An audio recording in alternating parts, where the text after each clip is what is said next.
दिल में ये बात छुप जाए कि कामयाबी वो कामयाबी है कि जो जहन्नम की आग से बचकर जन्नत में अपनी जगह बना दे, इसके अलावा कोई कामयाबी नहीं। और ये हासिल होती है ईमान खालिस के साथ। इसकी पहली चीज है कि तौहीद मानी जाए, शिर्क के साथ बदतरीन दुश्मनी हो, सुन्नत का जामा पहन लिया जाए, हर बिदअत पर थूकना भी गवारा न हो, और दुनिया की बजाय आखिरत पर निगाह कर जाए और पुकारा जाए कि हार और जीत का दिन आज नहीं, हार जीत का दिन आने वाला है।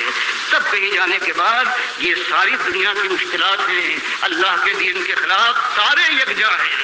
अल्लाह ने ये बताया है कि अल्लाह के बंदो इसबिरू व साबिरू व राबत, ईमान लो, अल्लाह के रास्ते में दीन हक की तबलीग करो, चोटे खाओ सहला लो, जख्म हो शेराने बशेराबाद चाट जाओ, फिर मिल के अल्लाह की राह में ललकारते हुए बातिल और ताबूत को आगे बढ़ो, और परवरदिगार तुम पर रहमतों के साए करेगा, और मालिक तुमको इस दुनिया में भी सरफराज करके तुम्हारे दिल ठंडक पहुंचाएगा। और आखिरत की वो बादशाही कि मालिक फरमाता है कि लहुम फीहा मा यशाऊन। एक बात देख लीजिए, मालिक फरमाता है फिर इन सब के लिए जन्नत में दाखिल हो जाए, अब इनकी मशीयत राज करेगी। खालिदीन एक दो दिन की बात नहीं, हमेशा हमेशा का मामला है। और किसी के दिल में ये खदशा हो जाए कि ऐसी बात दिल में आ जाए कि जो मालिक रुकावट डाले, फरमाया नहीं,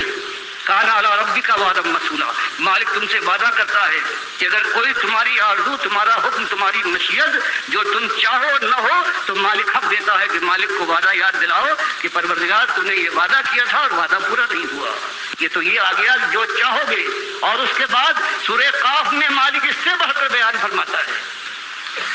कि लहुम फीहा लहुम मा यशाऊन फीहा वलदैना मजीद, फरमाया तुम्हारी मशीयत हो तो मिल ही जाएगा, और जो तुम्हारी मशीयत तुम्हारे ज़हन और ख्याल में ना आए वो हम अपनी तरफ से मजीद देंगे। इसीलिए अल्लाह के नबी सब ने फरमाया कि मालिक फरमाता है आदतुल इबादियत सालिहीन माला ऐनुन रात वला उज़ुनुन समेत वला खतर अला क़ल्बी बशर, कि अल्लाह फरमाता है मैंने अपने जन्नती बंदों के लिए वो कुछ तैयार कर रखा है जो किसी आंख ने देखा नहीं है, कान में उसकी भनक नहीं पड़ी है, दिल पर उसके तसव्वुर का साया नहीं पड़ा है। और नबी साहब बुखारी की हदीस में बयान फरमाते हैं ये वो चीज़ें हैं, अल्लाह के नबी साहब फरमाते हैं कि जो कुरान और हदीस में बयान हो चुकी इनके अलावा है। अब गौर फरमाइए क्या अंदाज है, जो कुरान और हदीस में वो सब के अलावा ये है, वो चीज़ें अल्लाह ने तैयार कर रखी है आंखों की ठंडक की शक्ति। तो ये मसला है, और इसके लिए अगर इस ज़िंदगी को सफल करना है, इस ज़िंदगी को कामयाबी से मिलाना है, तो ईमान को सबसे पहले ताज़ा कीजिए, अल्लाह के सामने फिर झुक जाइए, और फिर अल्लाह के रास्ते में ख्वाबगाहों को छोड़ने के बाद फिर अपने भाइयों को आवाज़ दीजिए, दीन हक़ की एक एक बात को सामने लाइए, और बातिल के एक एक रख को बरहना करके उस पर चढ़के लगाइए। फिर दावत हक़ उठे, खुली तौहीद की दावत, और शिर्क को ख़त्म करने के लिए फिर अल्लाह ताला आजमाइश में डालेगा। मालिक फरमाता है अंबिया तस्कीफ पड़े हैं, रसूल पुकार उठे हैं कि मता नसरुल्लाह, फरमाया लेकिन हम साथ छोड़ने वाले नहीं हैं, एक हद तक आजमाने के बाद हम बलाए हसन से कामयाब करेंगे। तो ये आपके सामने भी ईमान का ये तकाजा है, यही मेरे सामने है। आइए कि तजदीद करें, ला इलाहा इल्लल्लाह मुहम्मदुर समझें, और इन नबी सल्लल्लाहु और उनके साथियों की ज़िंदगी अपने सामने रखकर फिर तसव्वुर करें कि वो जा रहे हैं, कितने जा रहे हैं, जहन्नम की तरफ खींचे दिए जा रहे हैं फरिश्ते उनको, और कितने हैं कि पिज़राई हो रही है, मुबारकबाद दी जा रही है। और ये जब नक्शा पूरा तसव्वुर अगर आ जाए जहन के अंदर, गोया हाजिर है कुरान और हदीस का जो नक्शा है, तब कहीं जाने के बाद इस खारदार वादी में सही मानों में कदम डालकर फिर जमा कर सकता है अल्लाह की तौफीक से। अल्लाह मुझे भी इस बूढ़े को तौफीक दे कि सांस निकले तो उसके बाद ईमान के साथ निकले, और रास्ते में ना तो कोई हिम्मत जवाब दे और ना चालाकी के लिए खुद अपनी जान बचाने के लिए दीन को मोड़ दिया जाए। यही हुआ है उम्मत के अंदर कि बड़े बड़े उठे हैं, बड़ी उम्मीदें उनसे वाबस्ता की गई हैं, लेकिन उसके बाद इस रास्ते की दुश्वार गुजारियाँ उनके सामने आई हैं, और मालूम करने की बजाय जहन्नम की तरफ है। अल्लाह तेरा ही मालिक है। ये मुजाहिदाना आवाज़ है डॉक्टर मसूदुद्दीन उस्मानी रहमतुल्लाह अलैह की, और इसमें ज़ोर दिया गया है कि देखो जब ये हकीकत है कि कामयाबी का दिन आज नहीं बल्कि कामयाबी का दिन आने वाला है, तो उस दिन के लिए जो एक मियार है उसके ऊपर पूरा उतरा जाए, अल्लाह के नबी सल्लल्लाहु अलैहि वसल्लम की सुन्नत को अपनाया जाए, और खुली उरिया दावत तौहीद की दावत दी जाए। मिल के इस पर जोर दे रहे हैं कि सारे मिल के, यानी जो साथी हैं डॉक्टर उस्मानी रहमतुल्लाह अलैह के, या जिन जिन तक ये बात पहुँचे और जो इस बात को समझ गए हैं कि यही हकीकत है, تو وہ آپس میں مل کے یہ کام کریں، اور جنتوں کو حاصل کرنے کے لیے کوئی دنیاوی مفادات نہیں بلکہ ایسی ایسی جنتوں کا ذکر کیا ہے کہ عقل حیران ہے۔ یقین کرو میرے بھائیوں، تو جو اس بات کو حق سمجھتے ہیں، اس دعوت کو حق سمجھتے ہیں اور ڈاکٹر عثمانی رحمۃ اللہ علیہ کے اصلی ساتھی ہیں، وہ دوبارہ منظم ہونے کی کوشش کرو، کیونکہ ڈاکٹر صاحب آخر میں یہ کہہ رہے ہیں کہ جماؤ دکھاؤ اس کے اوپر، بڑے بڑے آئے ہیں، بڑے بڑے علم کے پہاڑ، لیکن انہوں نے راستے کو ٹیڑھا کرنے کی کوشش کی ہے اور مرتد ہو گئے ہیں۔ تو دیکھیے کتنا فہم تھا اللہ کے اس بندے کے اندر۔ یہ ڈاکٹر عثمانی رحمۃ اللہ علیہ کے بعد یہ جو ناخلف جانشین بنائے گئے تھے، محمد حنیف نے 2017 کے اندر اس طریقے سے جماعت کے اندر شرک لے آئے، راستے کو بالکل ٹیڑھا الٹا کر دیا۔ تو یہ دو گروپ جو ہیں، لانڈی والا اور یہ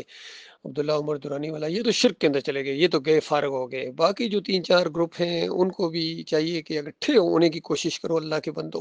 اور ڈاکٹر صاحب کہہ رہے ہیں کھلی اریاں دعوت دو،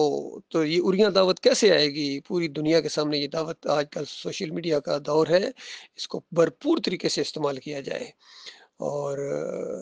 ایک پلیٹ فارم کے اوپر اکٹھے ہو جائیں تو اچھا ہے، بہت اچھا ہے۔ میں نے بڑی کوشش کی ہے، 7-8 سال سے یہ کوشش جاری ہے، آئندہ بھی انشاءاللہ کرتا رہوں گا، لیکن